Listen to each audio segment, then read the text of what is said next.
I moved to the United States a while ago, and recently my sister and her husband from Russia visited me here in Washington, D.C.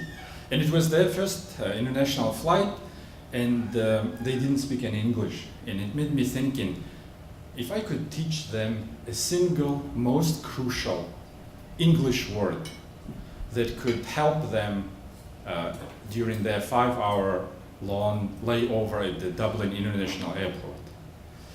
And I went through basic English words like help and restroom, and even tried some more complicated sentences like, we are Russians, we understand nothing. And finally I decided that the most important English word for international traveler is the word gate. And I instructed my relatives over the phone, feel free to explore Dublin Airport for restrooms and restaurants, and if you get lost, just walk up to any person wearing a uniform. Show that person your ticket and say the word gate. And that person will bring you back to your gates, and you can start over exploring the airport again. And it helped. Actually, they got lost at the Dublin airport. So my sister, she's a kind of a strong head, and she was leading her husband for a restaurant. And she said, I had no doubt in my mind that I knew the right directions, until we found ourselves in some suspicious back room and were confronted by a man and a woman wearing a uniform with big knives.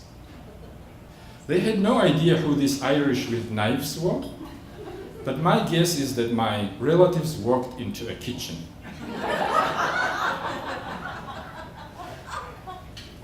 And my sister said this intimidating Irish woman with a knife in her left hand started interrogating me, like Humphrey Dumphrey, twirly whirly, that's her impression of English.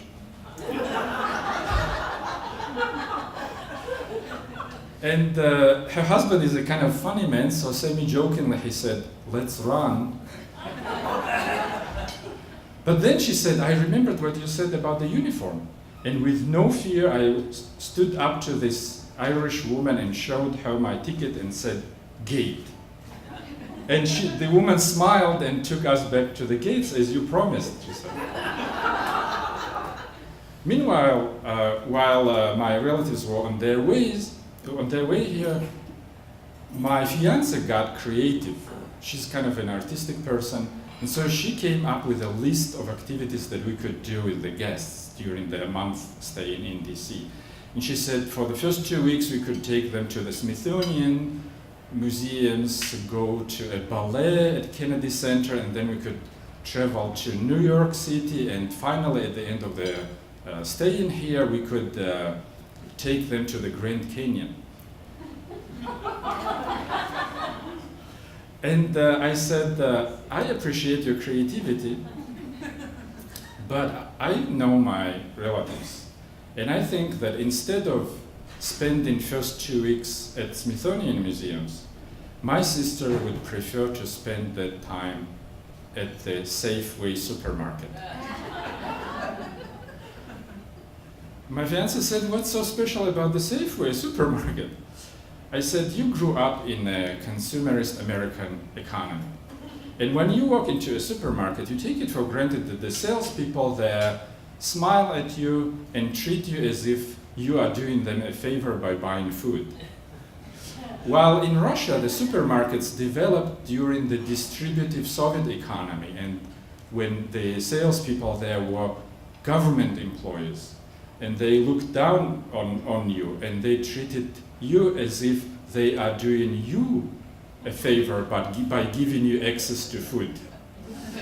I said, imagine US government fired the nice people from all supermarkets in the United States and overnight replaced them with the government employees from DMV department.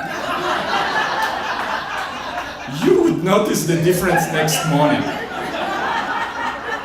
So coming from Russia to the United States is like coming from DMV to supermarket.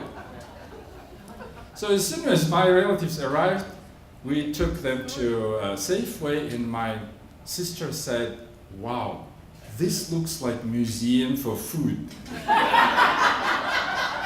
And she started going there several times a day, and she was buying all sorts of spices and sauces, and even tried all 3 dozen flavors of ice cream. And then my fiance took her to the next level and introduced her to the local shopping mall. She said, "You should have seen your sister's face when she saw the Target." And when she saw the Marshalls, and when she saw the Bed Bath and Beyond.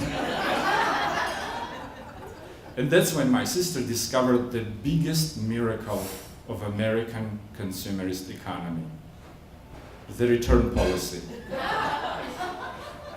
Her husband started complaining.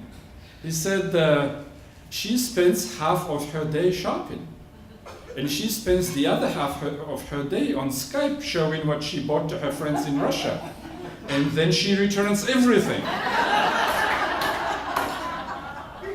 So one day, actually my sister complained. She said they refused to take back these Italian boots that I bought at the Marshalls.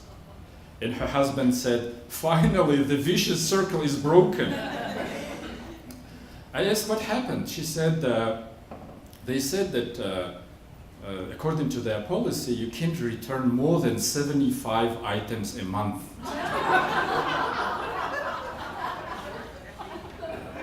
My fiancé said, "That doesn't sound right, and actually you never pay with credit card, but always buy things with cash, so how could they track how many things you bought?" And her husband said, "And how could you even understand the explanation unless you used your brother's magic word, gate?" So my fiancé took her next day to the Marshalls, and it turned out that my sister was just misunderstood it, and she actually returned her Italian boots, which she bought again later. And she actually bought most of the things that she returned, but this time she kept it to bring back to Russia. But the biggest success was when I introduced them to the Five Guys. They know only McDonald's in Russia, but even McDonald's is only in the biggest Russian cities. And in the small town like where my relatives are from, they don't have fast food industry at all. So they started going every day to the Five Guys, and my sister even quit cooking, and they just ate all the time. They were here, the time left here. So they would stay in line, and then when they would approach the counter, my sister would dial my number and give it to the guy behind the counter. And wherever I was, I would pick up the phone and dictate 2 cheeseburgers, please, with lettuce, tomatoes, onions. So they really loved their time here, and they thought they had great experience, even though they politely declined my fiance's offer to visit Smithsonian museums. And when finally they departed, going back to Russia, I was not worried that they would get lost again, because they knew the magic word, the gate.